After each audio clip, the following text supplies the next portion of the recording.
Hello and welcome again to a spot of positivity. And once again, a fabulous cup of tea, which I made with my own two fair hands on this fair evening. I'm sorry this is coming to you so late in the day. Things happen. I need to get my head around this, and I need to get a little more consistent. Anyway, I do hope you enjoy this episode. This is Monday and it's Move It Monday. I'm changing the format slightly because it was usually Move It Monday and then Hair Today Tuesday. I'm changing that a bit, so we might do a bit of hair stuff once in a while here too. So don't look at my hair too closely, just got out of the shower. But anyway, so today, Move It Monday, actually, I'm going to say something about exercise, which I haven't said yet at all. And I was going to see if anyone would like to join me. I'm going to do a little review on something this week. Do you know these things that come up on your Facebook feed and somebody's trying to advertise for something they're doing? Well, I had something like that come up. One of these things that said, oh, you're doing all the wrong kind of exercise. What you need is this, and just a short one, and this will actually increase your metabolism. And so I started watching this, and it was quite interesting. But because I noticed the video was really long, I thought, they're gonna ask me for some money. Sure enough, I kind of fast forwarded, and it was this lady. She sounded very convincing, and I'm sure it's really good. But I didn't want to sign up for something. I'm not desperate to do something about this right now. It's more out of curiosity.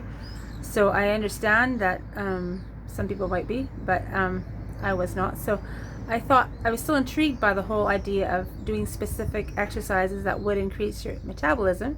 So I looked on YouTube to see if I could find something like that. And sure enough, there was a lady who was doing a kind of a 7-day challenge, 7 minutes for 7 days. And not to say that's all you need, more just to see how that changes you and whether that makes a difference. So then you could keep on going with it, and hopefully it's beneficial. So I thought, what's it going to kill me? So I listened to her little video and I did her stuff. She her name is Lucy Wyndham Reed, and you could look up 7-day challenge. I'll try to include a link somewhere for this. So I'm just trying it for the week, and hopefully by next week I can tell you whether I liked it or not and see if I recommend it in this time of weirdness when we're still taking it easy about getting out. I mean, we're doing exercise outside as well, but it's nice to have something up your sleeve for days you have to stay inside. And so that's why I'm looking into it. And also it's nice to have something you can do. It doesn't take hours. So while I am doing my stretches and my stairs, I thought I would try stretches, stairs, and 7-minute challenge. So 7-day challenge, 7 minute, 7-day challenge. Each exercise takes 1 minute. That's not bad. She shows you a little example of it, and there's an easy version and a hard version. So it's not hard. I mean, it's just if you are a moderate level, you can do the harder one. So I have done it for 3 days. Started on Saturday, and this was my 3rd morning, and yeah, it was good so far. I will let you know what I think next week, and then I'll be completely done my 7-day challenge and see if I keep on going.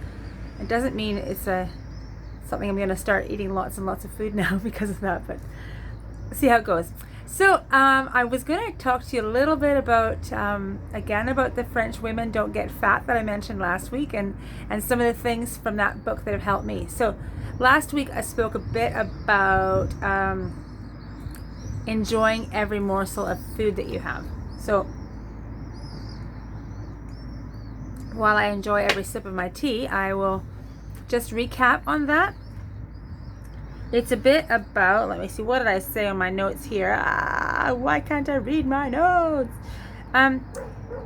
It's like whether or not a food is a healthy food, when you take a bite of it, enjoy it. Just really enjoy it. Now you want to include more healthy foods than non-healthy foods, but even in that piece of chocolate, enjoy it. Don't just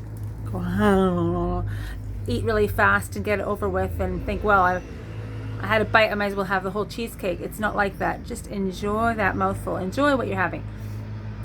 I think it's being conscious of it, not just letting it go past you. I think the thing that came to mind in a comparison is The Matrix. When the bullets are flying at Keanu Reeves, and he just kind of mentally slows them down as they come at him, and he can just put them down. So I think it's a bit like that with food, believe it or not. I think you can get very excited about a big plate of food and wolf it down, that you're enjoying every mouthful. Then you have more time to know if you've had enough or not. And it's like, slow it down, sit down, slow down, and smile. So that was my kind of enjoy every morsel kind of idea. Almost like a food mindfulness sort of thing. So each thing that comes, have it, enjoy it, put your fork down, smile, enjoy it. Okay, that's really funny how it makes a difference. If you wolf down something while you're doing other work, it can make you have more than you need. Sorry about that. And it can, you won't enjoy it as much. You really won't. I am guilty of this, but as I say it to you, I say it to myself as well. And the second thing that I want to mention today, and I do have a bit of a problem with this, but I do try to be conscious of it, is to eat when you are hungry. That doesn't sound like rocket science, does it? Eat when you're hungry. Some people might be saying, but I'm hungry all the time. Well, if you're hungry, you're starting to feel that, have a drink of water first. And then have something then. And have it slowly and mindfully, and you will be less likely to have too much. I was going to mention today, just as an aside before I finish, that actually I saw something on someone's Facebook feed this week that said they were feeling like pressure about what if I'm getting bigger and I want to buy a new pair of jeans because my waist has gone bigger, then that's fine. There's no shame in it. And I say absolutely there's no shame in it. You shouldn't be feeling shame anyway. But for myself, I didn't want to buy new jeans and I didn't want to buy bigger things because I felt good the way I was, and I thought that I could probably have a bit more control over it if I worked on these few things. So I don't mind if you are bigger than you were last week or whatever, and you need to go and buy a new pair of jeans. That's up to you. Just that some people are trying to think of ways to reduce their waistline or feel healthier, but maybe be able to fit into clothes that are getting a bit tight, and these are ways that have worked for me. So it doesn't mean I'm putting anyone down. Please don't feel that way, because I have been all kinds of sizes. I have actually managed to stay quite steady for a while, but I had found myself getting a little pudgier last couple of years, and so that's why I was bringing it down again, because I was letting it go a bit too much. So for me, I know that I feel better, a little lighter than I was like a year ago. So I have managed a bit of that. Enjoy every morsel and eat when you're hungry. Now, I was going to say about the eating when you're hungry, as you eat slower and more mindfully, you will know when you're actually hungry, and you'll know when you don't need anything.